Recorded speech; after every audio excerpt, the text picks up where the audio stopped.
your reader does not have to be an academic at all. I think No. this is a historical fiction book that could be read by, just an enthusiast for the Victorian period, someone who loves um the life in Paris, is more of the Parisian fanatic, someone who loves, queer narratives. It's such a wide range, and your language, I think, Well, invites that. thank you. The hope is that the Wilde scholars will not be offended that I actually got his life right.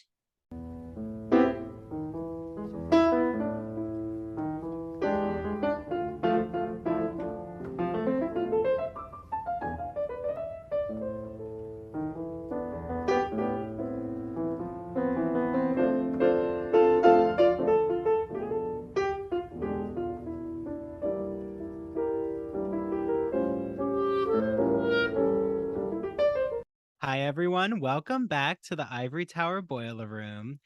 I'm so excited to be back into Victorian literature. I don't always get to talk about my academic specialties or be in the 19th century, but when I do, it's such a treat. And this is going to be quite an inventive and exciting maze-like journey I'm going to go on with today's special guest. So first, I want to introduce her. Her name is Ardythe Ashley, and she is the author of the novel The Return of the Century. I'm going to read the full title: The Death and Further Adventures of Oscar Wilde.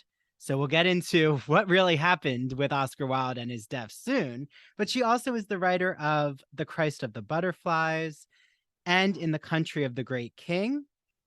And I am so excited to read that she found herself in the library of the British Museum reading the letters that Oscar Wilde wrote to his lover, Lord Alfred Douglas, Bosie.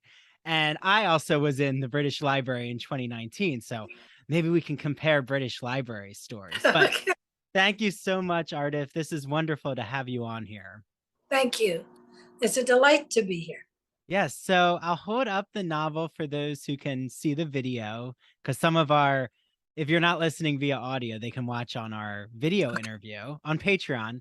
Just a little shout out for promotion. But um, I love that not only does your novel have this speculative element, like, why is this the return of the century? So let's start there with your title, Ardythe. Like, Okay. what inspired the title? What inspired, you knowing, we'll start with the title. So, why the return of the century? Well, Wilde died in 1900, right on the lip of an incredible period in European history, a period of great intellectual ferment and um, artistic exploration and literary jumps. And I thought, what a shame he missed that. Hmm. He was only 40 when he died. And had he lived into the 20th century, I think we would have had some amazing things. So I thought, how about give him a few extra years? Well, and I was saying to Ardythe before I hit the record button, everyone who listens knows I have these like pre discussions with every guest. And those are sometimes I think, should I hit the record or not? But I like to have our little casual conversation because I was saying to Ardythe that this is the first time I think I've encountered a type of historical fiction novel that looks at an author but is not really doing a chronology of their life. And it's almost, when I use speculative, you're literally resurrecting Wilde from the dead. And like you said, you want him to come into the 20th century, the turn of the Mm. century. So did you find that it was you really started to look into Wilde at the British Library? Or do you have a before story of Wilde? Was it the British Library, or had you kind of Well, been thinking about it? what what happened was many years ago, I was shown some rushes of a movie of The Importance of Being Earnest that was shot by a brilliant independent filmmaker named Michael Bergman. But it was filmed when he had just gotten out of college, no money, and probably just a handheld camera.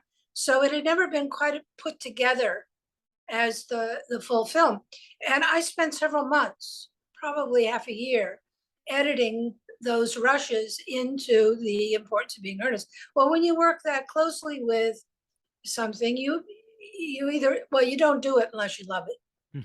And I kind of fell in love with both that play and by the author, and began to get the idea of getting to know him better. So I read the works of Wilde, which are incredible.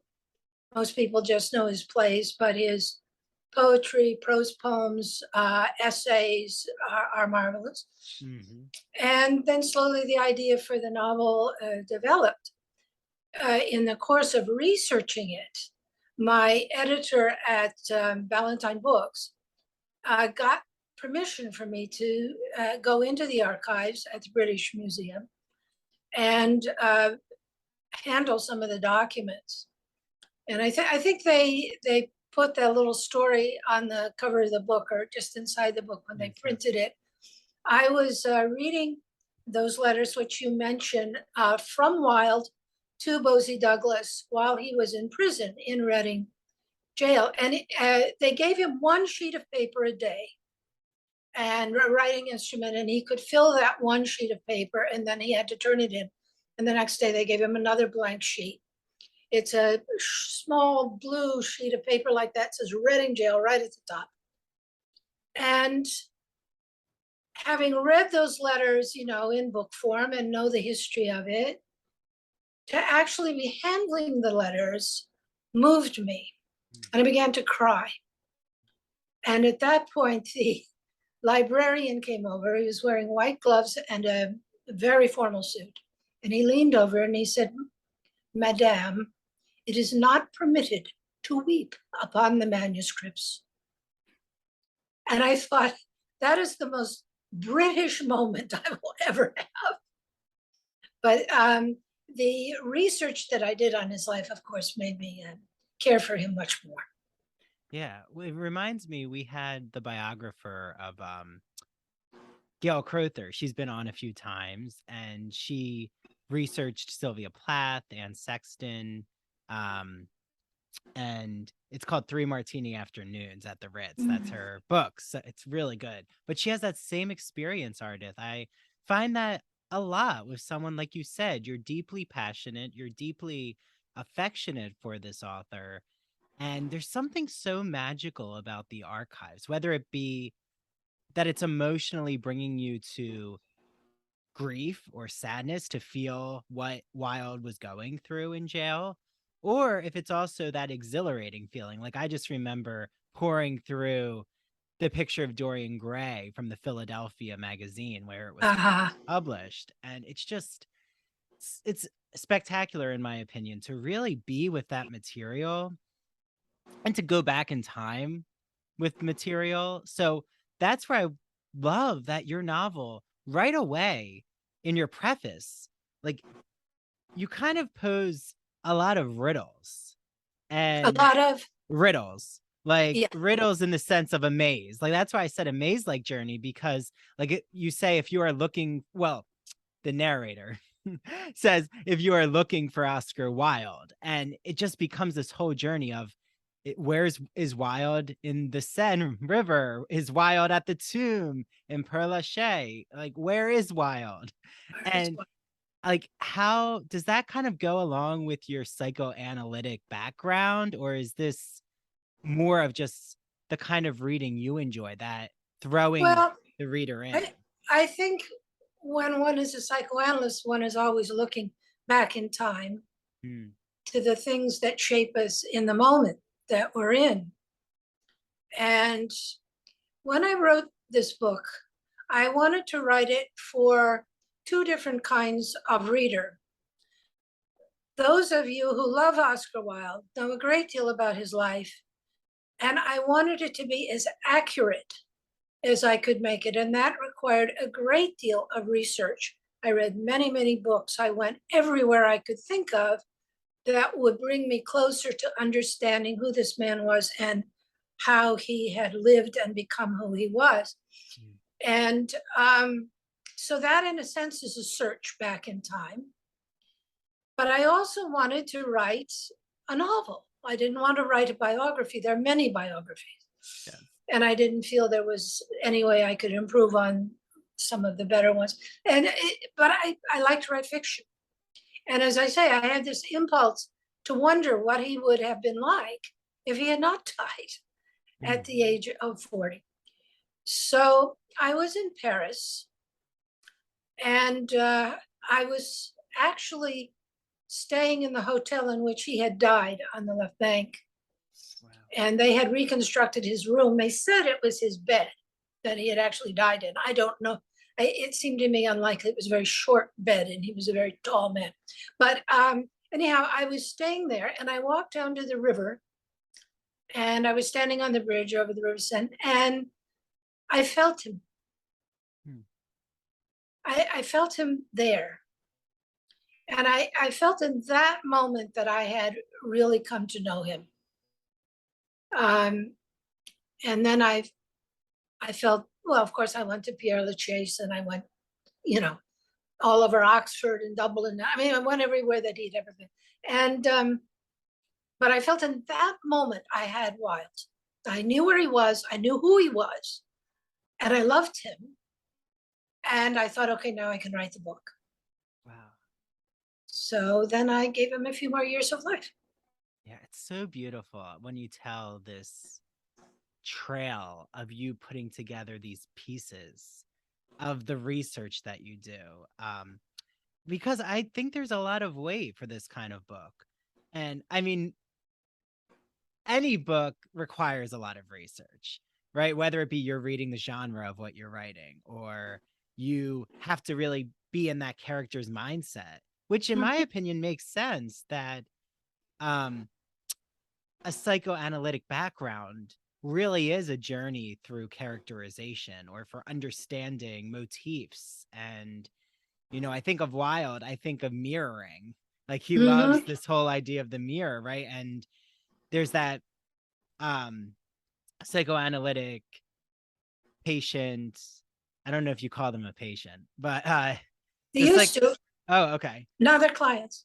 Okay, clients. So there's that type of mirroring and the nervousness of if there's going to be transference, all right, the boundaries between psychoanalyst and now client. But yeah, so something that sticks out to me really when I have gone through your book is just the beauty of language that you use. It's Thank you. very almost, I want to say stream of consciousness. It is. It's stream of consciousness in a way with your narrator kind of going through whatever they're exploring and what they're showing us, giving us, the mirror into Wilde's life. But in a way, it's also poetic. Did you find that you were also kind of creating poetry as you were writing your novel? I don't think of myself as a poet. Of course, I am very comfortable with free association, which is the central thing you do in psychoanalysis, and I have certainly had enough of it. 1, 2, 3 analyses. And so I've done a lot of it. I'm comfortable with hearing it. But what I was trying to do, I think, with Wilde, I felt was a beautiful man and he used language beautifully. And I felt that I had to not equal him because I couldn't. I'm not that good a writer, but at least I had to do him justice.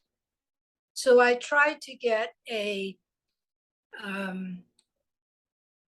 comfortable flow, particularly when you're writing Wilde, as I do in the second part of his journey, his life after death. You have to be very careful because he was so witty and so capable with language and with thoughts and with ideas that it was a challenge. But I had plenty of time. The wonderful thing about my writing is I've never had to rush it. So I could take my time until I kind of heard him. You can begin to hear his voice if you read enough Wilde. Yeah. Well, and I love that, like, I'm just, if it's all right with you, just going to read the end of your preface. If Sure, not to, put you on the that's spot for fine. you to hear your words, but just so No, everyone out there who's listening to this can really hear just the nuance of your cadence, of your writing pattern, and then how it then goes into chapter one. Because I think it's contrasting, but it makes sense where you're all moving. right. So the preface ends with, the moonlight absorbs you, keeps you still, and you know that some part of you will remain here, in this place, standing upon this bridge, keeping a silent vigil as the decades come and go. You hold within your spirit all the thousand sorrows and the thousand joys of living. You look down upon the lovers, the boys, and smile. They and the moon and the river and you will be here forever. And then it goes chapter one, Paris, France, November 1900.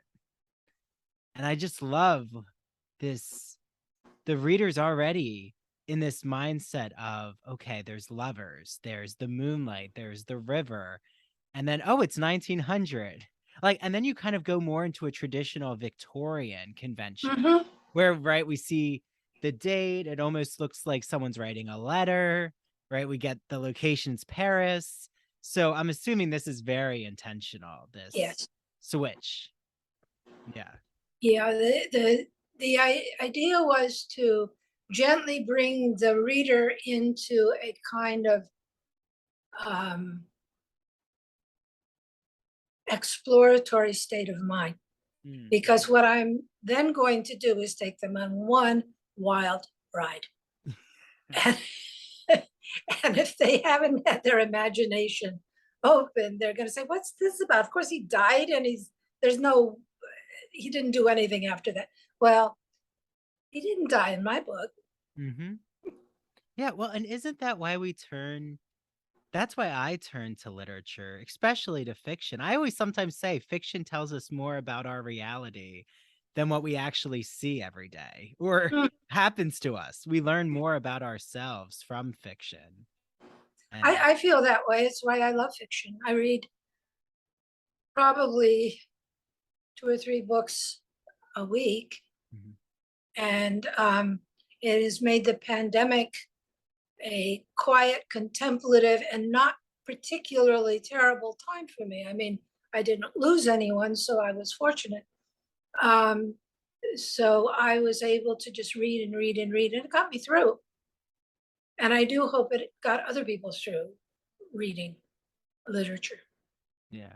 Well, and that's why you're here right now, because I didn't have this podcast idea until the pandemic, and then Uh huh. realized, isn't it wonderful to just talk to authors, talk to artists, and come together to understand each other's process? Because I started to get into audiobooks. I love. Oh, yes, I listen to those to go to Yeah. sleep.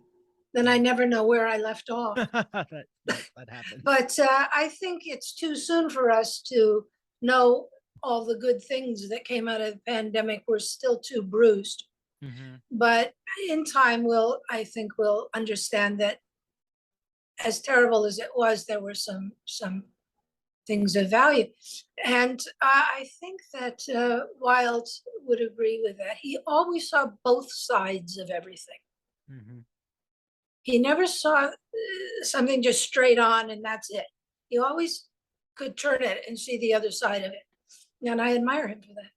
Yeah, it reminds me of when I found his. I don't know if you know about. Well, I'm sure you do because you've read all the biographies. But he has this essay called Hellenism. Mm-hmm. Yeah, and I actually still have to work on. I have it from the British Library with their permission, but it's Yes. never been transcribed fully.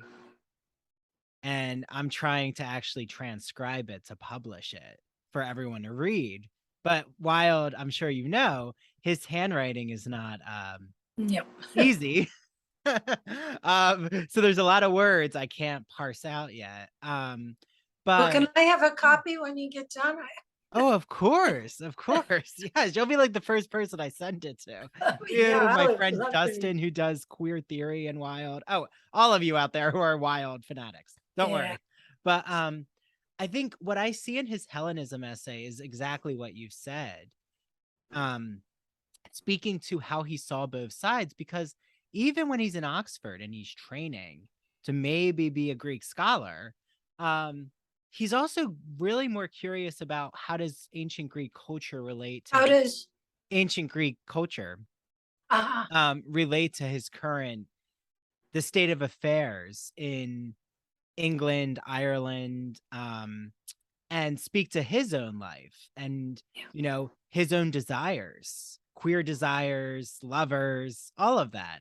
So I think it's fascinating to see you really incorporate, and I applaud you for this thank you. because this is so difficult, I think, to really incorporate the culture and the history of not just the historical moment of the turn of the century, but Wilde's history, culture, what he's reading, what he's absorbing, who he's around. That's, you know, something I'm sure you hear a lot from your readers. Like, is there any stories you have of people who've read your work?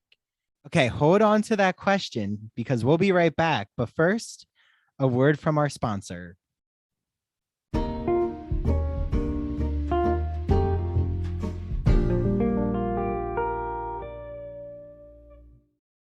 Your brain needs support, and new Ollie Brainy Chews are a delightful way to take care of your cognitive health. Made with scientifically backed ingredients like Thai ginger, L-theanine, and caffeine, Brainy Chews support healthy brain function and help you find your focus, stay chill, or get energized. Be kind to your mind and get these nootropic chews at ollie.com. That's OLLY.com. These statements have not been evaluated by the Food and Drug Administration. This product is not intended to diagnose, treat, cure, or prevent any disease. The Ivory Tower Boiler Room is so happy to welcome Broadview Press as our official sponsor. Broadview Press is an independent academic publisher in the humanities that produces high-quality, pedagogically useful books for use in university and college classrooms. They publish in the humanities, mainly in English studies, writing, philosophy, and history. They always publish with an eye towards diversity, so there is a strong list of titles from women, people of color, and other authors from marginalized groups. In the summer of 2022, they launched their new Broadview anthology of American literature, which increases diversity in the classroom because it rethinks the American canon and breathes new life into the American Literary Survey. It's actually been called, quote, the new gold standard in the field.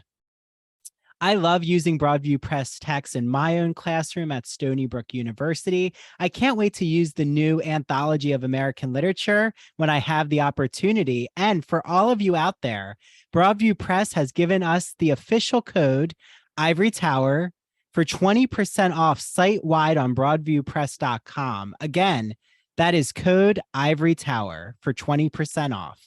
And now, a message from the Gay and Lesbian Review. Hello, listeners. This is Stephen Hemrick, the publisher of the GNLR, here with a special offer just for you. For those of you who aren't familiar with the GNLR, let me provide a little background. The GLR is a bi-monthly magazine of history, culture, and politics that publishes essays in a wide range of disciplines, as well as a slew of reviews of books, plays, and movies, and a number of special features such as artists' profiles and the popular art memo column. Each issue brings you consistently intelligent, lively, thought-provoking articles focused on a unifying theme and brings together the leading minds on the topic. You won't find a lot about the latest dating fads or fashion trends, though you might find articles about online dating as a social phenomenon or the gay influence on 20th century fashion. For example, the theme of the current issue is Queens and Kings, and it features an article by Andrew Holleran about Truman Capote's relationships with glamorous women, the women he called his swans. Now for the special offer. When you subscribe, you'll receive a free copy with any print or digital subscription. That's 7 issues instead of 6. Visit glreview.org. That's glreview.org. Click subscribe and enter promo code ITBR for your free issue. And as an added bonus, you'll receive online access to all archive issues of the magazine.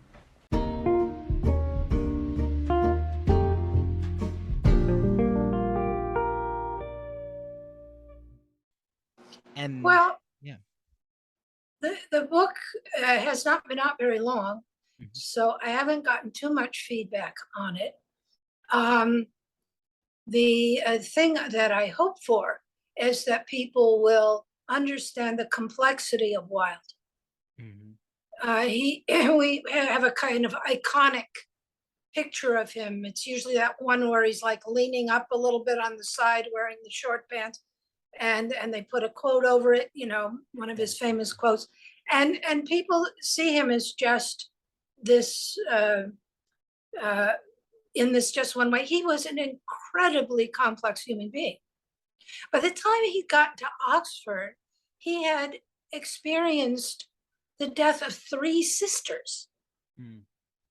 You know, I mean, the two half sisters by his father's other family, who had burned to death in front of a fireplace when their petticoats caught fire, and his little sister, who he adored, who died very young. So here's this man who's like 18 years old, and he's already seen kind of the worst that life can give us. And yet he's full of life and full of wit and full of charm and wants to experience life in all its beauty. And I think that's an incredible man. Yeah. He married and had children. Many people don't know that. And then, of course, the more famous part of his life people are aware of, his gay life and his incarceration and early death. Yeah. But even if you just go through what he's written, like you're looking at this piece on Hellenism, it's brilliant societal comments and insights. I did try to copy his style once in the book. It's in that little section called The Grave Digger with Large Hands. That's what Wilde called a prose poem. And he wrote many of them, and they're quite beautiful. They're very short, and they are poetic, but they are in prose. And I thought, just once I'm going to try and copy him. But the general feedback I have gotten is that people are surprised at what a complexity he presents. And that to me is a good thing. Yeah. Well, I hope everyone who's listening to this, well, not only that they pick up your book, The Return of the Century, but that they reach out to you because, you know, it would be wonderful, especially I really want to stress what you've already mentioned, which is how your reader does not have to be an academic at all. I think No.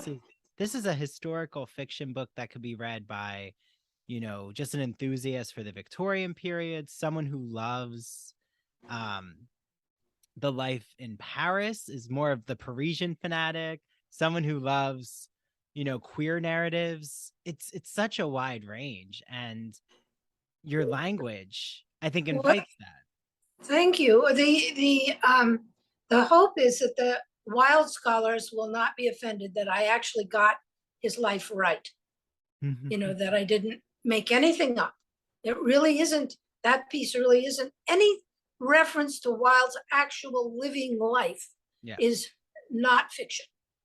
Yeah, it's only the the after death, his Right. after It's death. only afterwards is the fiction. So it's a little, I don't know how, I think there's a title for counterfactual fiction. Is that it? Oh, that sounds good to me. That makes sense. I think that's what it is, if it's anything. Yeah. Well, and I think just with creative license, you know, I'm not one who likes to do a got you with an author. Like, my feeling is, even if the bio is, you know, a little off, that's a choice, usually artistically. And I mean, in the scholarly community, it becomes different with articles and who you quote and all of that.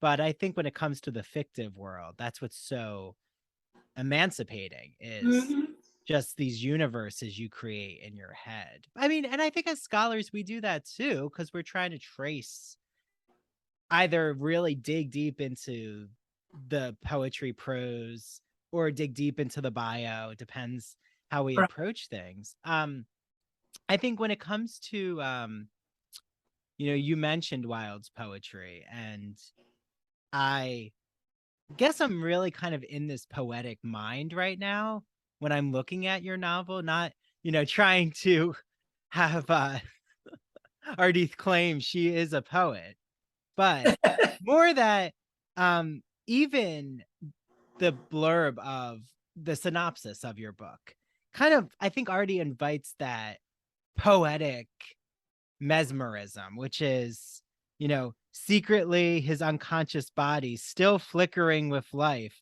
is spirited away by devoted friends to an island monastery in the Venetian lagoon. That and then you use that term, which I'd love for you to explain, that Wilde recovers his health in this lagoon, but also his, and I'll let you say it, the joie, that French His phrase. The French phrase, is it joie joie de vivre. Yes, joie de His vivre. spirit, his spirit. Mhm. You see, his spirit was crushed in prison. It was just crushed. Mm, And that's why he probably allowed himself to die. mm, But I think that in order to give him some fictional years of adventures, he had to be the Wilde that we know, from before prison, full of fun and full of wit and loving life. So that's what that means. yeah, and I just love that phrase. That's Wait, a say it. beautiful. Yes, Go ahead. yes. No, can you say the phrase again? I love Joie de that. vivre, Joie de vivre. Even the phrase itself gives a Yeah. sense of a joy of smile. life, Yeah, joy of life. joy of And life. he really had to have that for the book to work. The island actually exists. It's in the Venetian lagoon. It's still, at least at the time I did my research, a functioning monastery. I went there. You take a little boat over and a monk meets you at the dock.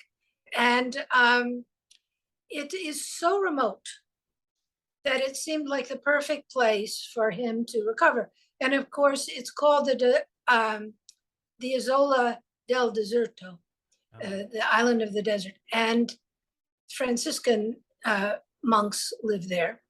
But his little sister who died, who he loved, was named Isola. So I felt that was the right place to put him for his recovery. Yeah.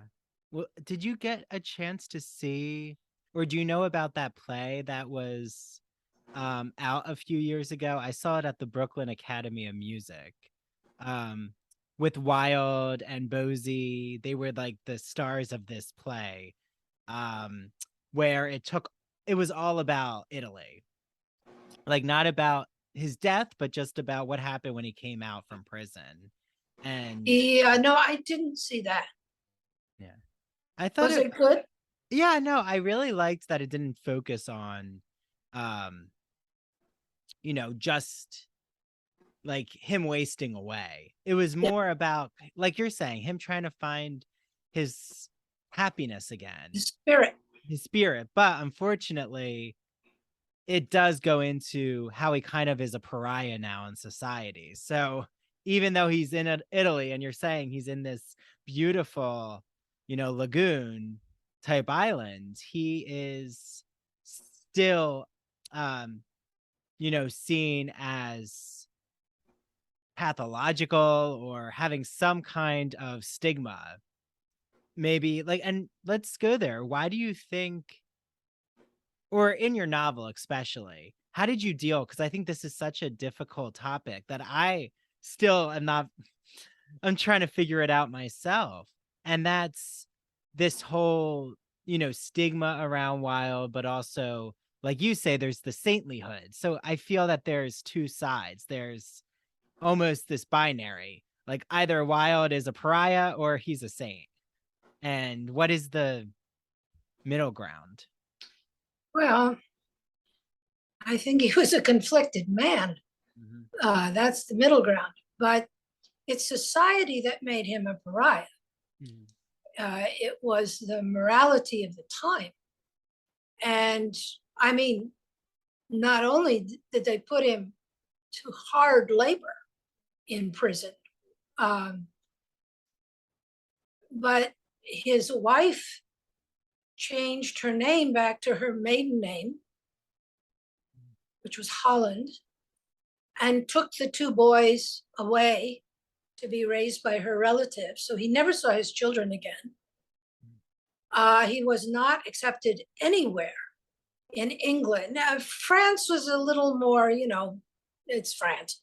So he could go out to a cafe or something and not get spat on. But there was no real life for him after prison because of the way that his particular sexuality was viewed at that time. Mm-hmm. And it's horrendous to read it. It's terrible. One of the reasons I wanted him to live was because in the same year that he died, Freud published The Interpretation of Dreams. So Freud was just coming into prominence at the time that we lost him. And I've read a lot about Freud's life as well as Wilde's life. And I thought these two guys would have loved each other. They were both rebels. They were both thought badly of because of their sexual ideas. And they were both liberals. I mean, and I thought, wouldn't it be wonderful to put these two together? And I think that was the central piece of the fictional part of the novel. Yeah. Sorry, for everyone out there, Freud makes a very special appearance in The Return of the Century. So this is a psychoanalytic wild dream. Yes. I loved it.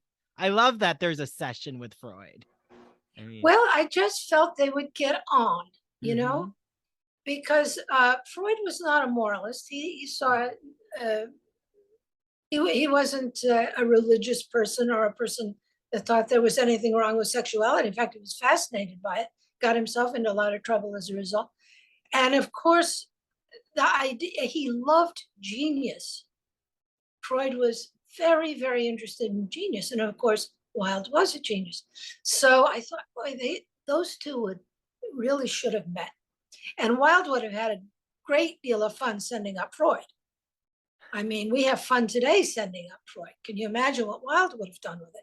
So putting that in the fictional part of the book, I thought was going to be a lot of fun, and it was.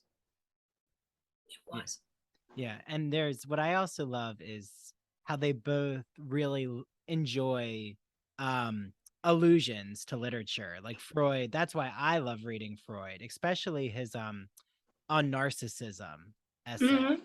I rely on that a lot when I look into same-sex desire, because he's looking to ancient Greek culture and even literary texts to provide evidence. The case studies are all close readings of a patient and his own interpretation. So it makes so much sense that you... Well, he's not popular these days. There's a lot of misunderstanding of Freud, just as there's a lot of misunderstanding of Wilde.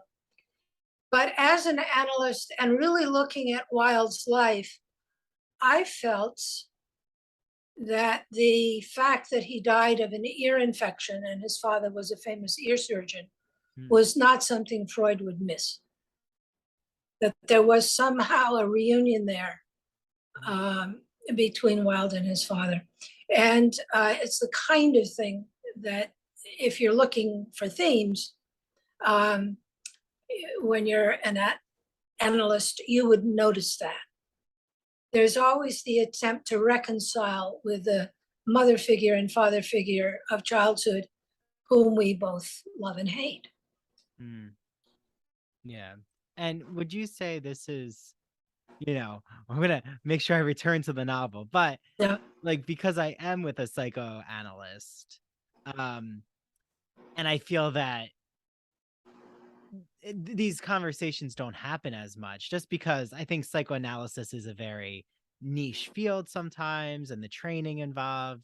But is that the real, would you say, distinction between a therapist and a psychoanalyst? Is like, look, you said looking for themes. I find that a really interesting. Well, I was once at a dinner party with a wonderful elderly Freudian trained European psychoanalyst. And I was an analyst myself, but just starting out. And I turned to him. He happened to be sitting next to me at the dinner party, and I said, "Can you explain psychoanalysis to me in one sentence?" And he said, "Oh, I don't need a sentence. My mother, my father." And that was his summation of what an analyst does. You're constantly working with those imagos, constantly trying to heal the wounds of the past, uncover the traumas of the past. And it's mostly centered on those early years. Hmm. The early years of Wilde's life were not easy. Hmm. I mean, his father had this whole second family, and the mother was wacky, and, you know, he had not an easy childhood. So an analyst would be looking there. There are thousands of kinds of therapies, so I don't know exactly how to distinguish what you would call a therapist, but a therapist tends to be more centered in the present and dealing with, relationship issues and things like that. But an analyst is kind of saying, how did we get here? Mm-hmm. Mm-hmm. What brought us here? Yeah. So uncovering the unconscious. If Freud said psychoanalysis allows the analysand. See, I want to get it. I don't have it exactly right. It resolves neurosis so that the analysand can experience the normal everyday unhappiness of life. He wasn't an optimist, Freud, but what he was trying to do is make the unconscious conscious. Most people today don't know they have an unconscious. Mm-hmm. Now, when I was training 40 years ago, everybody was talking about their unconscious all the time. Nobody ever even mentions it now. And I think that's because it's a very scary idea that there's part of our mind directing part of our lives that we know nothing about. Yeah, and that all makes sense, though. But the analyst is looking. The analyst is looking, but also in your novel, I just love how life, like how art imitates life, how what you've worked on, what we all do in our everyday lives influences the art that we present to the world. And I don't know, you've kind of just given me so much of an understanding of that presentist versus going to the past, and how that also intersects with therapy models. And well, bravo. I think this is a lot. You could go on the road with that. But you know, I'm pretty much done with going on the road, dear. Oh, and I also did realize, just because I don't want the British Library and the British Museum to have a rift in our episode, but I was at the British Library, you were at the British Museum, but they're within 10 minutes. So yeah, I think at the time I was there, they were probably in the same building. Wait, never mind. You're right. Yes, because when I was at the British, yes, we're reunited. That's right. The British Library, they moved out of the British Museum. Yeah, it was the archives. Okay. The manuscript room of the British Museum. That makes sense, because the building I was in was very newly designed. Yeah. But yeah, everyone also, did you have a chance to see where Wilde lived in Chelsea at his townhouse? In England. In London. Yes. That was a very rich period. They, all his neighbors were, painters and writers, and Chelsea was kind of the hub of that, the way Greenwich Village was in our time, when I was young. Yes. The artistic community sort of flocks together into these places. Yes, Chelsea is a very interesting area. Yeah, And much of it's preserved. it Much of it's is. preserved. And the You can, plaques yeah, are beautiful to yeah. tell you who lived where. And Whistler over here and Turner over there, and but yeah, that and the hotel that he went to after he got out of prison, when they were urging him to no, it was when he was convicted. I can't remember the exact moment in the history. It's been a while since I've been in the Wilde world, but there was a time when he was in a hotel and everyone was urging him to flee to Europe. I guess it was before the prosecution. yes, And he yes, wouldn't yes. go. Yes. And you can go and sit right in the chair that he sat in. I mean, there's a lot of stuff that's preserved. Yes. Is this If when the anyone's- hotel staff, sorry to cut you off. Pardon? Is this when the hotel staff in London, they kind of had discovered what he was doing with men, and the whole case is starting to be built? Yes. Yeah. Yes, his close confidants are saying, no, just flee to Europe. You don't have to Get out of here. yeah, you don't have to be persecuted, and not persecuted. Well, that's a Freudian slip. Prosecuted.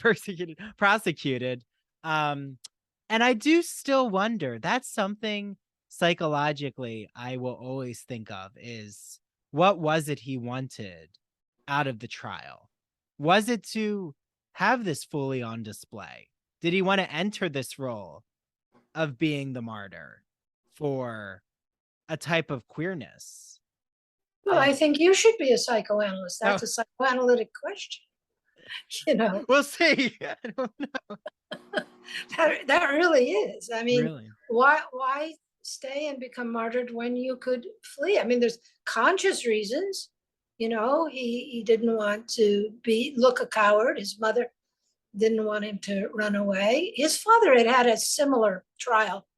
I think he had gotten involved with a patient and went through a similar kind of experience of being brought to trial and prosecuted and persecuted. So maybe there was some repetition compulsion involved.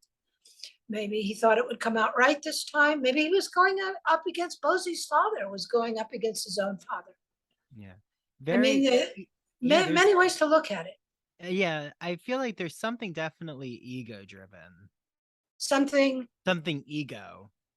Yeah. Having to do with his ego. And you're right, Bosie's father, Bosie himself wasn't necessarily pushing for this trial. His father, though, felt aggrieved. And I'm still not sure if that was because his son was sexually with Wilde, or if it was more about this financial spat and it's a notoriously insane family.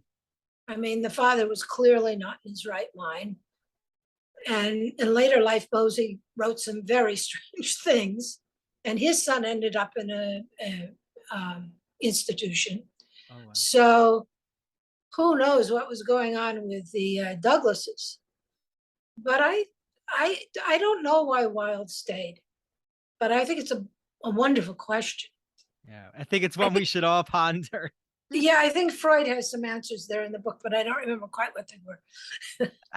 Well, that's actually a great place, I feel, to end. This has been, so much. We've gotten Whitman biography knowledge. We've gotten Freudian knowledge. We have psychoanalytic interpretation. And I mean, Ardythe, this is just your novel. I'm saying to everyone out there, you need to get your hands on The Return of the Century. Well, I just hope they have a good time reading it. Yeah, well, and it translates. The enjoyment you had writing really comes through when you're reading. It's thank you. Like something you pour over. You have a candle lit. It's a very atmospheric. There you go, an atmospheric novel. There you go. That's nice. Another. Yes, we'll just create categories here. That's fine. And I also hope one day there's an audiobook of it, maybe planned, or the more it's out there, because I do think see what happens next. Yes, we'll see. Maybe there will be producer interested for this to be visually done via film or TV? Because I have some thoughts about who would play Wilde. I wonder what your thoughts would be. is this, do you want to share who you think? No, I Oh, want you to okay. tell me. Oh no. I have such a hard time actually placing Wilde. It's kind of the same difficulty I have with a lot of authors who are deceased, is because they are like a Wilde or even a Whitman or Sylvia Plath. Mhm. I feel like they're very even Emily Dickinson, for example. They've done different series with Emily Dickinson. And I Mhm. like Cynthia Nixon's portrayal. Yeah, I do too. Yeah, very well done. But I feel like the nuance really has to be there with an author because they're sensory people. They're very self-aware of surroundings. Do you know the movie Wild? It's just Yeah, called Wild. I don't think I saw it. No. I recommend it. Okay. It's an excellent book, and I'm not going to be able to remember who played Wilde. He's very famous. At any rate, I'll find there, it real quick. yeah, there's an actor who played Bosie in that. A beautiful young man. He's now in middle age. I'd love to see the actor who played Bosie now play Wilde. Oh, Stephen Fry is Wilde. Stephen Fry plays Wilde. Yes. Jude Law. Jude Law. I'd love to see Jude Law turn it around, and Yes. instead of being the beautiful boy, be the interesting, complex man.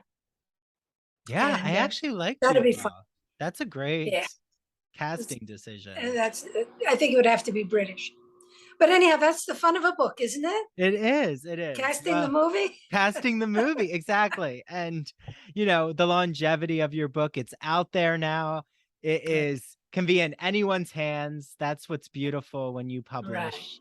That's what's worth all the behind the scenes of writing when it is out. So Well, I wish you very good luck with your translation or your work with Hellenism. I think that's going to be a real addition to the Wilde lexicon. I'm glad you're doing that. Oh, thank you. Well, and I also am very invested in the Dorian Gray portrayal. Oh, Dorian, yes, Dorian Gray. Yes, that's where my Freudian narcissism, I like to look at how Wilde uses Narcissus throughout. Yeah. To like the original title on this novel, the one you have, was The Reflections of Narcissus. Yes. Oh, I remember reading that. Yeah, but it's this is, I think, a better title. Yeah. Well, again, though, I think I think the Narcissus myth is in a lot of our everyday culture, and it's a common psychological, it's a common feeling we have looking at ourselves in the mirror. We all do it every day. Every day. Well, thank you so much. And thank you, Andrew. It's really been a pleasure. Yes. And I wish you well with your own writing. Thank you. And did you say you were in analysis? I wish you well with that too. No, I'm not in analysis, but after you said I've been posing psychoanalytic questions, maybe I should. We'll see. Okay. It could always wait, right? Right. Well, thanks to the audience out there. I hope you all enjoyed this. Also, there's a new Wilde biography too. I've been meaning to. I have it in my audiobook catalog. I think do you remember who? There's someone who just came out with a Wilde biography. I don't know, and I should know. Well, at the moment I'm working on a novel with T.S. Eliot, so I'm not up on my Wilde stuff. No, that's okay, because I'll have to have you back on, because T.S. Eliot is a fascinating character. Yep. I mean, the love song of J. Alfred Prufrock. Well, that is what I'm writing. I'm writing a novel in which each chapter begins with the next phrase of that poem. No, really? Yeah. Oh, this is exciting. Oh, wow. Yeah. Oh, Matthew Sturgis. That's who just came out with the bio. Well, Thank you, Ardythe. Thank you so much. Yes, and if anyone needs to know her name, can you give everyone your you have this very wonderful rhetorical way of remembering your first name. First, you think of your Aunt Edith, and then you say Ardythe. Ardythe. See? So beautifully done. Can't forget it that way. Yes. Well, thank you so much. And, Thank you. Have a wonderful rest of your day. And everyone out there, please reach out to Ardythe. She would love to know what you think. All good things of the return of the century. Thank you. Yeah, can't wait to go back into the Victorian period again here in this podcast. Okay. Bye, Ardythe. Bye, and thank you. Oh, thank you. Bye-bye. Thank you so much for listening to the Ivory Tower Boiler Room. Welcome to the fall season. The Ivory Tower Boiler Room is a public humanities podcast where we interview writers, scholars, performers, and artists. Episodes air on Mondays. I am Andrew Rimby, the executive director. I'm so happy to welcome my team, Mary DePippi, our chief contributor, Kimberly Dallas, our editor, and an amazing fall group of interns. Thank you to this team. Please follow the Ivory Tower Boiler Room on TikTok and Instagram at Ivory Tower Boiler Room. Easy to remember. Our Twitter is at Ivory Boiler Room. And we have a whole new design for our Patreon.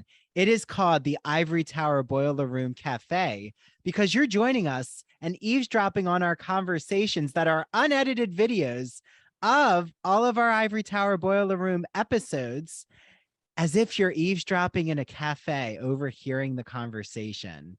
Well, talking about overhearing a conversation, hi, Mary. Hello, Andrew, and hello, everyone. I'm Mary DePippi, the host of True Crime in Academia, a true crime podcast that is focused mainly on the crimes committed by and to those in the field of academia. Episodes air every Tuesday at noon. You can follow True Crime in Academia on Instagram and TikTok at True Crime in Academia, and on Twitter at TC in Academia, because Twitter hates extra characters, as we all know. And as Andrew alluded to earlier, we have a Patreon, and True Crime in Academia has exclusive bonus episodes for subscribers.